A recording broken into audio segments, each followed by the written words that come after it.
자, 이제 조선 전기 어떤 왕들이 중앙 집권을 만들어 나가는지, 조선의 어떤 기틀을 잡는지 그 왕들을 한번 살펴보도록 하겠습니다. 먼저 조선을 건국한 사람 태조지요. 고려도 태조 왕건, 조선은 태조 이성계. 똑같이 태조네요. 네, 항상 그 나라를 만든 사람에게는 일반적으로 태조라는 이름이 붙습니다. 자, 이 태조 이성계. 그런데 이 태조 이성계는 그렇게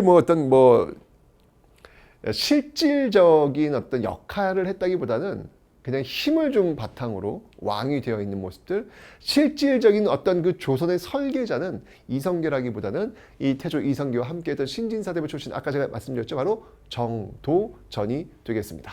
자, 이 태조 정도전과 함께 조선을 디자인하는 모습을 보이고 있는데요. 이 정도전 같은 경우에는요, 호가요 삼봉입니다. 삼봉. 드라마 같은 데 보면은 삼봉 이렇게 많이 불러요. 삼봉 이렇게 부르는데, 새 봉우리 뭐 이렇게 얘기하는데, 그 삼봉이 단양팔경 중에 하나인 어떤 그 봉우리 색에 있는 도담 삼봉이 있어요. 그 도담 삼봉이 바로 이 정도전이 놀던 곳이다. 그래서 삼봉이다. 뭐 이런 이야기가 전해지고는 있습니다. 네. 어쨌건 간에 이 삼봉 정도전은요, 추구하고 있었던 스타일, 그의 정치 스타일이 있었어요. 그 스타일이 뭐였냐면 바로 재상 중심의 정치를 추구하고 있더라라고 하는 겁니다. 이 정도전은요, 재상 중심의 정치를 추구하고 있더라라고 하는 게 굉장히 중요한 핵심 내용이 되겠습니다. 무슨 말이냐면, 이 나라를 잘 이끌려면 왕을 바꿀 수는 없잖아요. 왕을 바꿀 수는 없잖아요. 그러니까 똑똑한 왕이 있을 때 문제가 안 되는데, 늘 그렇게 똑똑한 왕이 있을 수는 없잖아요. 나중에 보면 연산군도 나오고 막 그러듯이. 그럴 때 왕을 바꿀 수는 없으니까 재상 언제든 바꿀 수 있잖아요. 그죠? 뛰어난 재상들이 바로 왕을 보필해 줘야 된다. 그래서 재상 중심의 정치를 지향하고 있습니다. 강력한 왕권보다는 재상에게 힘을 실어준 어떤 그런 모습들을 보이고 있는 것이죠. 자, 어쨌건 이 정도전은요, 진짜 이 조선을 설계한 인물이다 라고 볼 수 있어요. 자, 어떻게 했는지 한번 보도록 하겠습니다. 먼저요, 일단 기본적으로 한양도성의 그 이름 같은 거 다 지었던 인물이 바로 예를 들면 숭례문, 흥인지문, 돈이문, 숙정문, 이와 같은 어떤 그 이름들 있잖아요. 그런 이름들을 대부분이 바로 이 정도전이 짓고 있더라라고 하는 거. 한양도성 좋아요. 네, 그 다음에 앞에서 우리가 봤죠. 네, 바로 이 관문세족의 경제 기반을 무너뜨렸던 경제적 혁명적 제도 개혁, 바로 과전법, 이런 것들을 주도했던 인물이기도 합니다. 자, 그리고요, 이의 어떤 그 저서로는요, 대단합니다. 이게 정말 성리학의 나라. 이 조선은 무조건 성리학의 나라입니다. 불교 아니야. 고려 불교의 나라잖아. 이거 아니야. 그래서 아주 이 불교 부처님을 아주 격하시켜요. 여러분 성이 뭐예요? 저는 최씨. 여러분은 김씨, 이씨, 박씨 이렇게 나올 거 아니에요? 부처님을 뭐라고 부르냐면 불씨야. 불씨. 최씨, 김씨, 이씨, 불씨. 와, 대단하죠, 여러분들. 네, 그런 책을 이제 씁니다. 바로 불씨. 여기서 그치지 않아요. 이 불씨가 하는 잡소리라고 합니다. 잡소리. 불씨 잡변. 야, 진짜 유학자가 아주 작심하고 이 불교를 비판하고 있구나라는 것을 알 수 있겠습니다. 뿐만 아니라 여러분들, 이 조선의 어떤 조선의 어떤 그 법적인 어떤 틀, 이런 것들을 잡아놓기 위한 기본 세팅으로서 이 조선 경국전, 나중에 이제 경국대전 나오잖아요. 이런 것들이 어떤 바탕이 되는 거예요. 그러니까 조선 500년은 거의 이 정도전이 미리 세팅을 해놨다라고 보시면 되는 겁니다.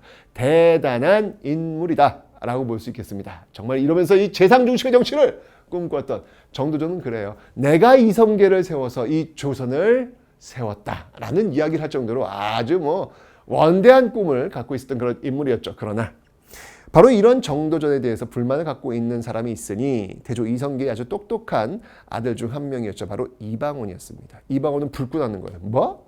이게 재상의 나라라고? 웃기고 있어. 이거는 이씨의 나라야. 이거는 왕의 나라지. 왜 재상이야? 는 너 가만히 안 둘 거야. 라고 하면서 결국 태종 이방원은 정도전을 죽이게 됩니다. 자, 이 태종 이방원은요, 목표 무조건 왕권 강화입니다. 태종 이방원은요, 이 재상 중심의 정치가 아니라 무조건 왕권 강화예요. 왕권을 강화하려는 어떤 이런 모습들이 보이고 있는데, 이런 어떤 그 제도가 뭐가 있냐면 여러 가지가 있습니다. 이제 그 과정에서 이 태종은요, 바로 왕자의 난, 자기 형제들을 죽이거나 쫓아내면서 결국은 권력을 장악하죠. 이 왕자의 난 그 과정에서 결국 이 정도전을 죽이게 됩니다. 무서워요. 네. 여러분들 이 태종 이방원은요, 정몽주도 죽였죠. 정도전도 죽였죠. 정말 이 권력의 화신이다라고 볼 수 있겠습니다. 진짜 이러면서 이 손에 왕권을 강화시키기 위해서 손에 피를 철철 묻혀요. 가만히 있어봐. 이거 뭔가 좀 기시감이 들지 않아요? 뭔가 어디서 본 것 같은데?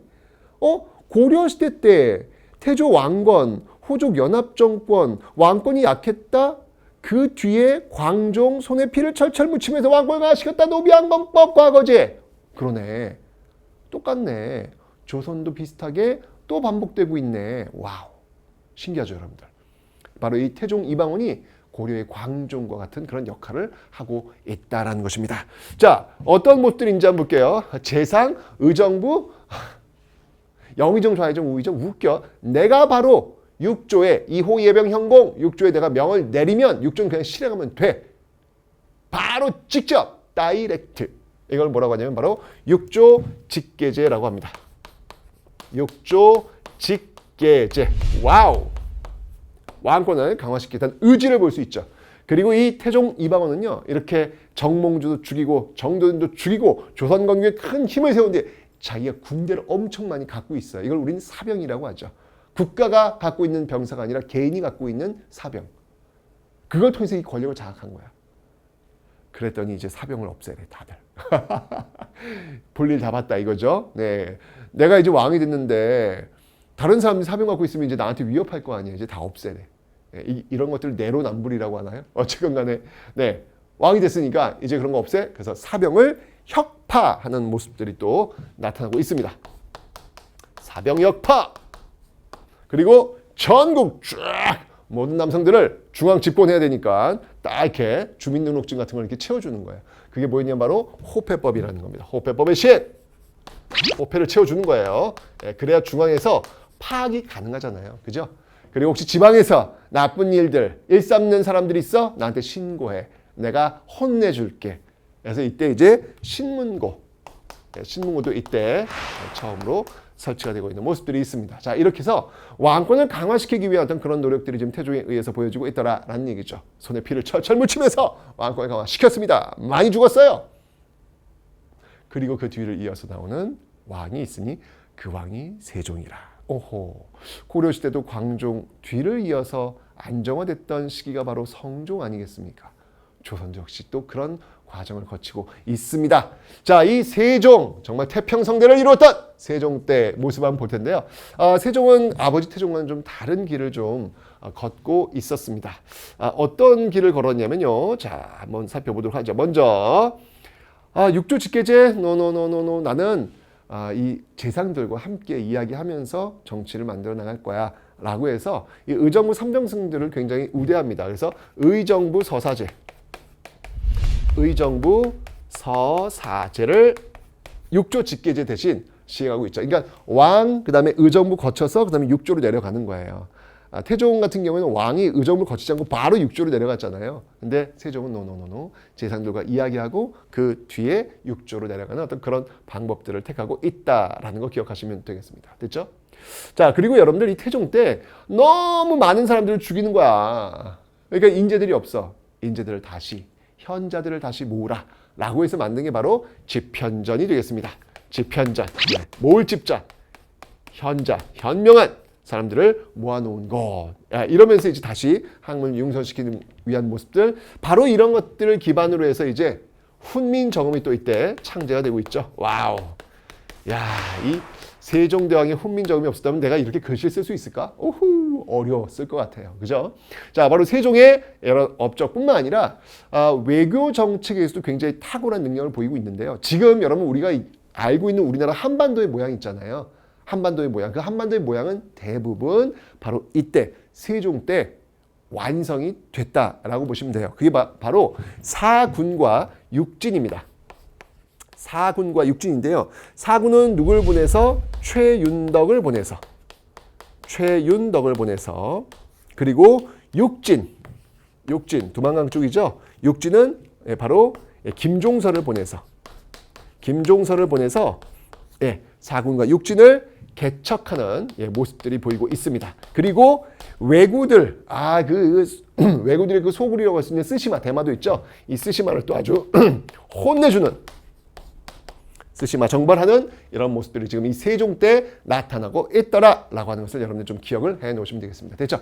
자, 이렇게 안정화되는 것 같았는데, 이게 태종을 닮은 또 이게 사람이 등장을 하네. 바로 세조입니다. 이 권력욕이 훨씬 정말 태종을 닮았어요. 이 세조가 내가 왕이 될 거야. 너 비켜! 라고 해서 결국 왕위에 오르게 됩니다. 여러분 아시겠지만 이 세조가 일으켰던 난이 있어요. 그 난을 우리는 뭐라고 하냐면 바로 계유정난이다라고 합니다. 계유년의 정난. 이 난을 이렇게 좀 평정했다라는 건데 이거 되게 역사가 여러분들 승자의 역사다라는 이야기를 할 때 가장 잘 쓰는 단어가 바로 이거예요. 계유정난. 사실 난을 일으킨 거는 본인이거든. 그런데 본인이 난을 평정했대. 야, 이건 자기가 난을 일으켰는데 그 난을 일으킨 이유가 뭐냐면 어지러운 어떤 그 세상을 자기가 평정시켰다는 이야기거든요. 난을 일으킨 건 자기인데. 이게 바로 역사는 승자의 기록이구나 라는 어떤 그런 것들. 난에 실패했더라면 뭐 세조는 역적이 되는 거였거든요. 성공하니까 계유년에 내가 난을 평정했다라고 하는 이 계유정난.